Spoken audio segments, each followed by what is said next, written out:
Andy Enfield, on-field, whatever.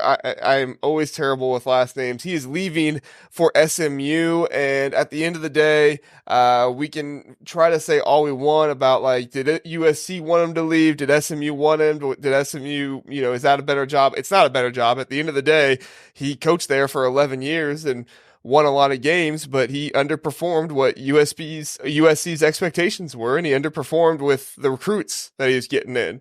Now we're going to talk about Bronny James in a minute, what this means for him and that kind of stuff. But Shaps, let's go to you first. What was your reaction seeing the USC coach who's been there, like I said, for 11 years? Not like he's just there for a little bit. What was your reaction to seeing him leave? That was my first reaction, was when I saw the tweet that he's been there for 11 years. I'm like, seems like Dunk City was just yesterday. I can't believe he's been there for 11 years already. USC, I mean, now that they're joining the Big Ten, I'll start paying attention a little bit more, but they don't seem like they've been super relevant since he's been there. I know they went to an Elite Eight a couple of years ago, but they only made the tournament 5 times in his 11 years there, which I gotta imagine they were expecting a little bit more from that. So, I imagine both sides were okay sort of parting ways. He was obviously getting good talent. He's had a bunch of NBA picks, but I think USC, wants to see a little more success than just getting, 1 or 2 big players each year. They actually want to compete, especially now being in the Big Ten. And SMU's going to be joining the ACC, which is interesting. The ACC has just as weird of a footprint now as the Big Ten. Isn't Stanford and others? Who else is joining from like the West Coast? Stanford and Cal. Yeah, going to play teams in the Carolinas, so that'll be interesting. But it kind of fits SMU, I think, with their big pocket donors. They want to make a splash, so he'll probably fit right in there, I would think. But from USC's perspective, I gotta think they're pretty happy to move on. Obviously, I'm curious as to like how big of a job or how good of a job USC is. I don't really know. Obviously, it's a football school. I was actually in their basketball arena when I went to the Rose Bowl. Michigan's pep rally was in their basketball arena. Wasn't that great? It was like a cool design, but it was not screaming like, yeah, we're going to pack this place with fans and like try to win championships. It was basically like, it was more like a theater almost. It had like a stage on one end of the court. It was interesting setup for sure. We had that in my high school, and that's where the pep band was on the stage. So maybe they just had a pep band back in the day, and I guess so, yeah. So we'll see, because the names that are already being floated out there, like the Muss Bus and some others. I have no idea what kind of job USC is, honestly. So I guess we'll find out soon enough. I mean, I think it's a job with potential. Like, you're in California, there's a ton of good players out in California, and like, you're not going to have the most passionate fans in the world, but there's a lot of people out there, right? That's why the NFL and everybody else keeps wanting to put people out in teams out in LA. It's like, even though you're not going to have the most rabid fans in the world, there's a lot of people out there, so you're bound to at least get 10,000 a game or something like that eventually. So, I was looking at what 24/7 was saying with some of their hot board candidates. I mean, I feel like this kind of tells you what the job is. Jason Hart, a G League head coach, Eric Musselman, who's like the Matt Campbell of college basketball right now, where he just gets mentioned for every single job. Kevin Ollie, that's all I have to say about him. Where's he at right now? Where's Kevin Ollie? What happened to him? He is an interim head coach with the Brooklyn Nets. So, didn't know that. I had no idea. Yeah, Good for him. That's what this article says. So we'll believe the article. Nico Medved, Medved, yeah, the Colorado State. Good Mark coach. Madsen. I don't think Nico Medved would go there. I feel like he'd hold out for another one, but anyway, Mark Madsen. I know this. I'm going to throw my name in great the hat too. Can you podcasting put right my here, name in reading off there? names. Yeah, Kent. We'll throw your Kent name from Casual Big Ten. I'm going to throw my name right in there. I'll do it. Like if they really need a coach, like I'll come out there. I could put together a staff. I'll have JR on recruiting. Shaps will be my like assistant coach, like defensive specialist. I'm assuming you're really good at coaching defense. And we'll get some things going. We'll make sure we hang on to Bronny. Is he staying next year? I can't imagine he is. Just based on that. Also, did he have anything to do with this? We know the history with that family, like kind of controlling coaches. Did he have a say in this? Who knows? Maybe. They probably consulted him, yeah.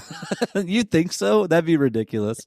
Well, Ohio State was going to hire Dusty May just because that's who LeBron wanted them to hire, but I don't know how much truth there is to that. That was a rumor I heard, but that was the rumor that LeBron James wanted Dusty May at Ohio State, so that way he could send his son there, which his next son is much better than Bronny James. So, that would have been a little bit of a plus. But I think Fisherman is exactly right. Enfield leaving before getting fired, smart. I don't see, like, even though I'm kind of unsure, like you, Shaps, about the USC job, like, I don't see anything about the SMU basketball job that is better than the USC basketball job. You're just another one in the big pool of Texas, and you're going to the ACC, which I don't even think they're earning any money there. Like, I don't. They don't need. They have so much money at SMU. It's right. It's crazy. So they're not worried about that. But now Washington. Now that they're going to the ACC, like they're gonna want to, make an impact. They've raised. I was reading like just hundreds of millions of dollars to put into the basketball program. Yeah. Their Fisherman says that SMU's not getting TV money. Yeah. I do think that if you're going to do it though, like any of these schools that are joining this year, like Washington just did it as well, right? Like they just let go of their coach. Like this is the time to do it. It's like a fresh start. You're joining a new conference. So like, let's get a guy in here that is going to take us into that new conference, whoever that guy may be. Hopefully it's Kevin Ollie, obviously the interim head coach of the Brooklyn Nets at this point. Let's get Kevin Ollie in here and start a new chapter of our book, if you will, joining this new conference. It's a good time to do it. I feel like if you're even like teetering on thinking about getting rid of your coach, now is the perfect time, right? Yeah. No, I think you're right. And at the end of the day, you can kind of use that excuse like, oh, we're in a new conference and things are hard. Give our new coach a little bit of extra time. But, you wouldn't have got that with the other coach.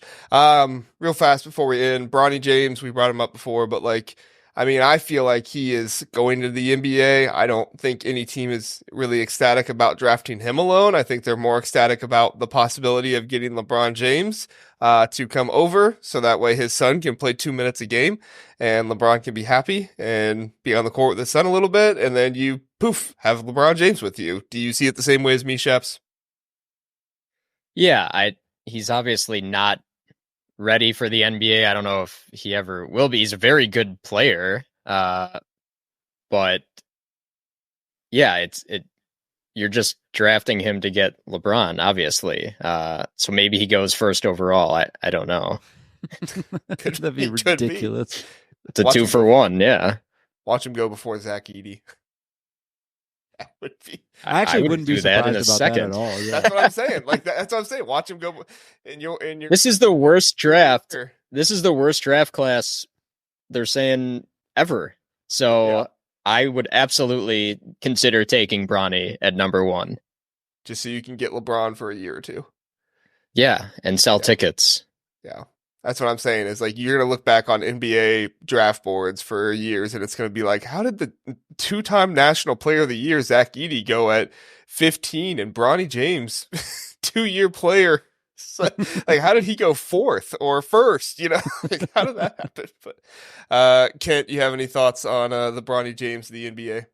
Yeah, I feel like if he goes, I know it's like a big, the NBA is a big organization, but the owners are a tight-knit group. I feel like there could be an agreement between them to be like, hey, we're not drafting this kid Like, let's figure it out after the fact. We'll sign him, and then that'll be the best place for him and his, old dad to go finish his career. I don't think I would be very surprised if he got. He's definitely not, like Shep says, he's not getting drafted off his talent alone. It'll be just a publicity stunt for him, for LeBron to come in. So, and once again, he is a good player. He's a very good college player. He could be a great college player if he stuck around.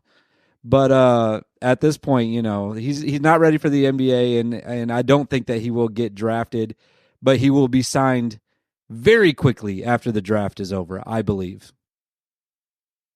Yeah, I don't even know if I'm as high on Bronny James as you guys are. He played like 20 minutes a game and had like 5 points a game. And I know he came off like the cardiac arrest thing, which like thank God that he's okay and he's able to play basketball again and all that stuff. I'm obviously not trying to, say anything about that. I'm very glad that he's okay there. But at the end of the day, I watched USC basketball a little bit this year. I didn't see anything from Bronny James that I was like, oh, this, one of the best freshmen from the class. He looked like a mid 4-star, not calling him mid, but I'm saying like in comparison to the other guys, he didn't look anything spectacular compared to some of the other guys in that. Yeah, but his dad actually played 0 minutes in college, and you see how that worked out for him. So you got to take that into account. And how many shoes has he averaged for the Ohio State basketball team? Like 2 a year. True. Like 2 pairs of shoes a year. True. So LeBron might start sending his shoes to Michigan, though. They hired Dusty May. That's who LeBron wanted at Ohio State. So who knows? Maybe we'll see LeBron's shoes in Michigan. But